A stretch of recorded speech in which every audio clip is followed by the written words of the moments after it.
तो मेरे भाइयों, कैसे हो आप सब लोग। मैं तुम्हारा दोस्त दीपक चौधरी। आज तो मैं पढ़ाने जा रहा हूँ class 11 chapter 2 unit and dimension. बहुत ही अच्छा चैप्टर है, एकदम स्मॉल चैप्टर है, बहुत मज़ा आने वाला है इस चैप्टर को पढ़ने के अंदर। इजी कंसेप्ट है, अच्छी तरीके से आज अपन इस चैप्टर को पढ़ेंगे। ये अपनी फर्स्ट वीडियो है, साथ देना, अच्छे से पढ़ेंगे। बहुत ही इजी चैप्टर है, ठीक है। तो क्लास 11 का चैप्टर 2 है unit and dimension. Let's start करते हैं इसको, ठीक है। सबसे पहला टॉपिक, ये नोट्स मेरे खुद के हेड राइटिंग वाले नोट्स हैं। सॉरी अगर राइटिंग आपको समझ में नहीं आए, वरना कोशिश पूरी करेंगे कि आपको अच्छे से समझ में आए, ठीक है भैया। सबसे पहले स्टार्ट करते हैं अपन फिजिकल क्वांटिटीज। फिजिकल क्वांटिटी का मतलब होता है भौतिक मात्राएं, ठीक है। भौतिक मात्रा एक quantity which can be measured, ऐसी मात्रा जिसे अपन मेजर्ड मतलब माप सकते हैं, उसे फिजिकल क्वांटिटी बोलते हैं, ठीक है। जैसे कि मास हो गया, ग्राम हो गया, किलोग्राम हो गया, टाइम हो गया, और भी इत्यादि, ठीक है। मास को अपन नाप सकते हैं, ग्राम को, किलोग्राम, टाइम को अपन नाप सकते हैं कि 2 बज के इतने मिनट हो गए, ये वगैरह, ठीक है। इसी को फिजिकल क्वांटिटी बोलते हैं, ठीक है। फिर अपन बोलते हैं how to represent the physical quantity. एक फिजिकल क्वांटिटी को कैसे रिप्रेजेंट अपन कर सकते हैं, मतलब कैसे दिखा सकते हैं। तो उसके लिए है कि ए physical quantity is represented completely by its magnitude and unit, ठीक है। मतलब फिजिकल क्वांटिटी को, जो भौतिक मात्रा है, उसको अपन रिप्रेजेंट कर सकते हैं पूरी तरीके से एक मैग्नीट्यूड और एक यूनिट के। हाँ, तो सबसे पहले अपन देखते हैं कि मैग्नीट्यूड एंड यूनिट का मतलब होता क्या है। मैग्नीट्यूड का मतलब होता है परिणाम एंड यूनिट का मतलब होता है इकाई, ठीक है। तो फिजिकल क्वांटिटी क्या बोलते हैं, वो फिजिकल क्वांटिटीज होती है जिसको अपन किसी परिणाम और इकाई से नापते हैं। जैसे कि देखते हैं कि 2 kg 5 सेकेंड, ठीक है। तो 2 kg में 2 क्या है, 2 है इसका मैग्नीट्यूड मतलब परिणाम है, और kg क्या है, इसकी यूनिट है, ठीक है। जैसे इधर देखी जाए तो 5 मिनट में 5 क्या है, मैग्नीट्यूड, और सेकंड क्या है, इसकी यूनिट, ठीक है। फिर देखते हैं कि फिजिकल क्वांटिटीज मतलब कैसे मिलके बनती है कि मैग्नीट्यूड यूनिट से गुणा होता है, मतलब मैग्नीट्यूड को अपन बोलते हैं n इंटू यू, ठीक है। और n इसके इनवर्सली प्रोपोर्शनल होता है u के, मतलब 1/u। जैसे कि अगर अपन देखेंगे कि 2 kg को ग्राम में बदलना है तो 1000 से इंटू करते हैं, ठीक है, 1000 से इंटू करते हैं, इस वजह से। फिर अपन देखते हैं अच्छी चीजें हैं आगे, और भी अच्छी हैं, इजी चैप्टर है। फिर देखेंगे कि टाइप ऑफ फिजिकल क्वांटिटीज, ठीक है। फिजिकल क्वांटिटीज उसके प्रकार कितने हैं, ठीक है। सबसे पहला है रेशियो, मतलब न्यूमेरिकल वैल्यू ओनली। इसमें न्यूमेरिकल वैल्यू आती है रेशियो वाले के अंदर, ठीक है। तो when a physical quantity is ratio of 2 similar quantities it has no unit. मतलब जब कोई फिजिकल क्वांटिटीज का रेशियो, मतलब जो क्वांटिटीज होगी ना फिजिकल क्वांटिटी, उनकी क्वांटिटी सिमिलर होगी, ठीक है। तो जो सिमिलर क्वांटिटीज होती है वो एक दूसरे से कट जाती है। फिर लास्ट में क्या बोलता है, ओनली न्यूमेरिकल डिजिट बचती है। जो न्यूमेरिकल डिजिट होती है ना, लास्ट में बस वही बचती है, बाकी जो उसकी यूनिट होती है वो कट जाती है। तो उसे अपन रेशियो बोलते हैं, ठीक है, रेशियो क्वांटिटी बोलते हैं। फिर आया इसमें कुछ इजी ये फॉर्मूला है जिसको आप एक बार पढ़ सकते हो। ये है एक रिलेटिव डेंसिटी का formula, density of object upon density of water at 4 degree, ठीक है। ये ऐसे ही है, ज्यादा इंपॉर्टेंट नहीं है ये। चलो एक क्लास वालों के लिए तो अच्छा है, बट जो डिफेंस की तैयारी कर रहे हैं, एयरफोर्स वगैरह, एनडीए वगैरह, उनके लिए तो ज्यादा इंपॉर्टेंट नहीं है, ठीक है। अब अपन अगले पेज की तरफ बढ़ते हैं। इजी है,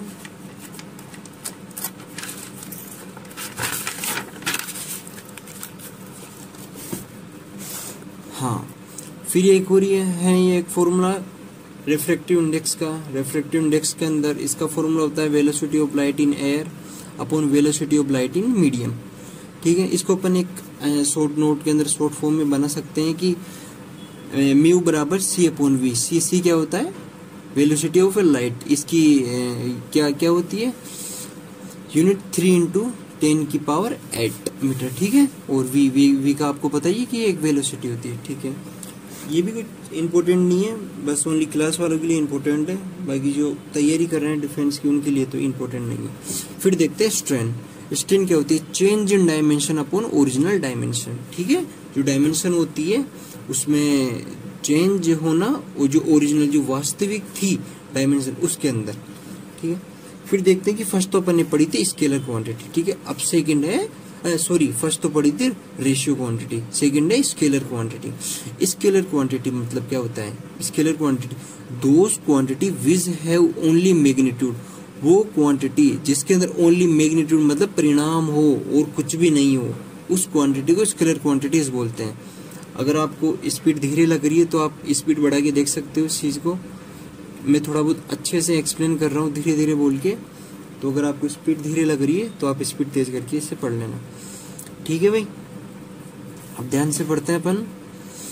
स्केलर क्वांटिटीज क्या होती है कि वो क्वांटिटी जिसमें ओनली मैग्नीट्यूड हो। एग्जांपल देखते हैं कि लेंथ हो गया, टाइम हो गया, वर्क हो गया और भी। ठीक है, लेंथ हो गई, टाइम में तो टाइम ही होता है ओनली, उसकी यूनिट तो होती नहीं है। जैसे आपको पहले बताया था ना मैंने, वो मतलब कि 2 kg, इसमें ओनली इसमें मैग्नीट्यूड भी है, इसमें यूनिट भी है।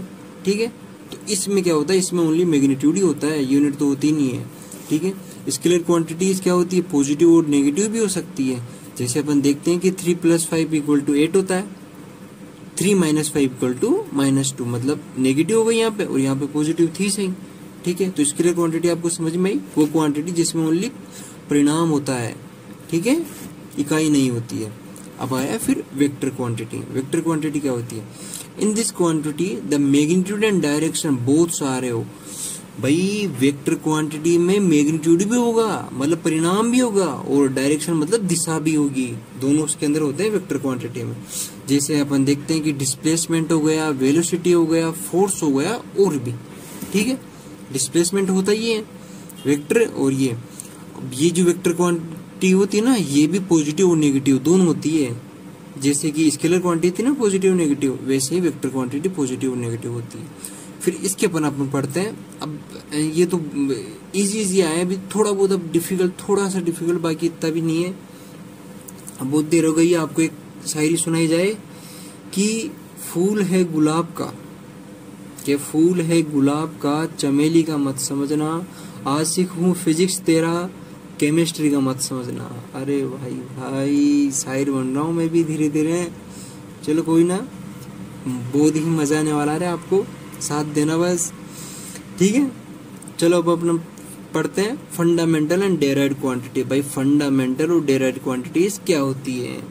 चलो हाँ, तो देखते हैं फंडामेंटल क्वांटिटी क्या होती है। ये जो क्लास वाले बच्चे हैं उनके लिए डेफिनेशन लिख रखी है मैंने, आप इसको पढ़ लेना। बाकी जो अदर तैयारी करने वाले हैं वो बस समझे इसको, ये कोई डेफिनेशन थोड़ी है, यहाँ तो ऑप्शन टाइप क्वेश्चन आते हैं। तो उसके लिए कि in the fundamental quantity the many physical quantity, fundamental quantity के अंदर बहुत मेनी मतलब ज्यादा फिजिकल क्वांटिटीज होती हैं, which are not depend on the other units, they are independent. इसका मतलब इजी लैंग्वेज में आपको समझा रहा हूँ कि फंडामेंटल क्वांटिटी वो क्वांटिटी होती है जो किसी और यूनिट के ऊपर डिपेंड नहीं करती, किसी और यूनिट के ऊपर डिपेंड नहीं करती है, उसे फंडामेंटल क्वांटिटी बोलते हैं।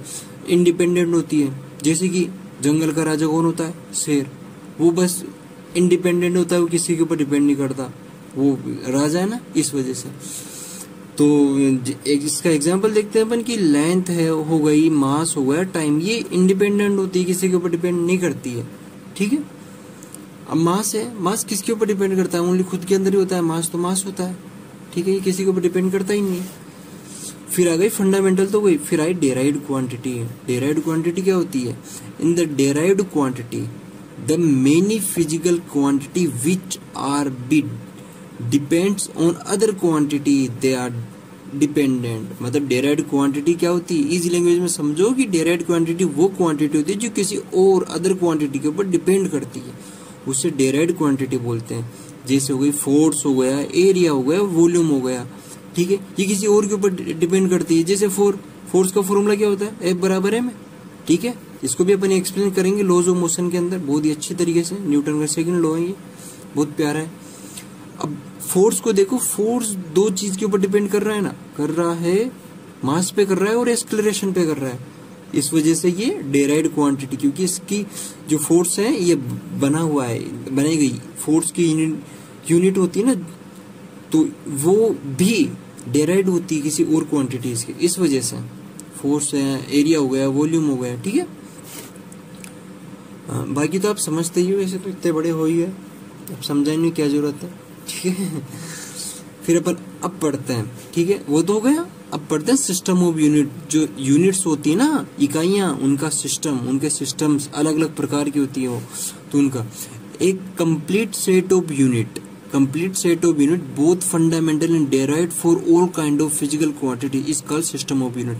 सिस्टम ऑफ यूनिट क्या होती है भाई? एक कंप्लीट सेट मतलब पूरा, जिसके अंदर फंडामेंटल डेराइव्ड दोनों क्वांटिटीज आ जाए, ठीक है, उन क्वांटिटीज को अपन सिस्टम ऑफ यूनिट बोलते हैं, समझे? उन मतलब कि ऐसा, मतलब एक बॉक्स रख लो, इस बॉक्स के अंदर दोनों फंडामेंटल और डेराइव्ड क्वांटिटीज दोनों आ जाए, इस सिस्टम को क्या बोलेंगे? सिस्टम ऑफ यूनिट बोल देंगे। सबसे पहले होती है सीजीएस यूनिट, ठीक है। सीजीएस यूनिट क्या होता है? सेंटीमीटर, जी का मतलब ग्राम, एस का मतलब सेकंड, ठीक है। फिर सेकंड होती है एमकेएस, मास, किलोग्राम, सेकंड। फिर एफपीएस, फुट, पाउंड, सेकंड, ठीक है। ये होती है अलग अलग तरीके से। आपको क्लास 11th की जो आपकी क्लास वाले टीचर होंगे वो आपको ज्यादा एक्सप्लेन करेंगे, मैं थोड़ा बहुत एक्सप्लेन नहीं कर रहा। आप इस चीज को आप वहां से पढ़ सकते हो, आपको शॉर्ट नोट्स की तरह से मैं पढ़ा रहा हूँ आपको, आप इन आइडिया लगा सकते हो कि हाँ ऐसी ऐसी चीजें होती है। बाकी टॉपिक वाइज है अपने सारे नोट्स, कुछ भी गड़बड़ नहीं मिलेगी इन सब चीजों में, ठीक है। फिर देखते हैं 4th नंबर में होती है एसआई यूनिट। जो एसआई यूनिट होती है ना वो, ठीक है। It is known as international system of unit and it expected system of unit applied to whole physics. भाई एसआई सिस्टम का मतलब होता है ये कि इंटरनेशनल सिस्टम की यूनिट से, मतलब इसको एक इजी लैंग्वेज में आपको समझाऊं तो मतलब जैसे ये कोई जरूरी नहीं कि ये जो अपन ने रख दी ना कि मास ओनली मास, ये अपने भारत देश के अंदर ही है। इसे हर जगह, हर देश के अंदर, मतलब जितने भी कंट्रीज हैं अपनी, उन सब के अंदर इसको मास ही बोलेंगे। तो वो सब कहीं में आ जाती है, एसआई सिस्टम के अंदर आ जाती है, ठीक है। यहाँ भी जितनी भी यूनिट्स होगी, अपनी क्वांटिटीज होगी, इन सबको होल वर्ल्ड के अंदर एक ही चीज बोलेंगे जो सेम बोलते हैं। मतलब फुट बोल रहे हैं तो वहां भी फुट बोलेंगे, अमेरिका हो कहीं पे भी हो सेम। इस वजह से ऐसा सिस्टम बनाई गई है, ठीक है। जितनी भी फिजिक्स की बुक्स हैं, जैसे ऐसा तो नहीं है कि अब इंडिया में अलग किताबें चल रही है, बाहर अलग किताबें चल रही है, ऐसा नहीं होता।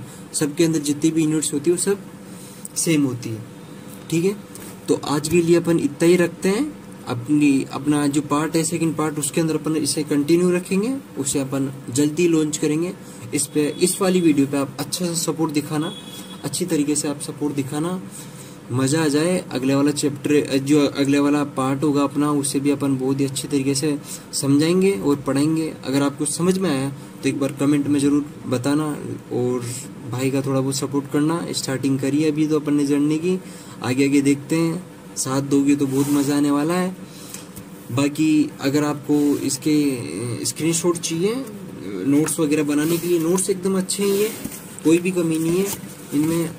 तो मैं आपको एक बार धीरे धीरे तरीके से इसे पूरी दिखा रहा हूँ, ठीक है। फिर आप इसका स्क्रीनशॉट ले सकते हो आप अच्छी तरीके से, ठीक है। स्क्रीनशॉट ले लेके इसके नोट्स बना देना।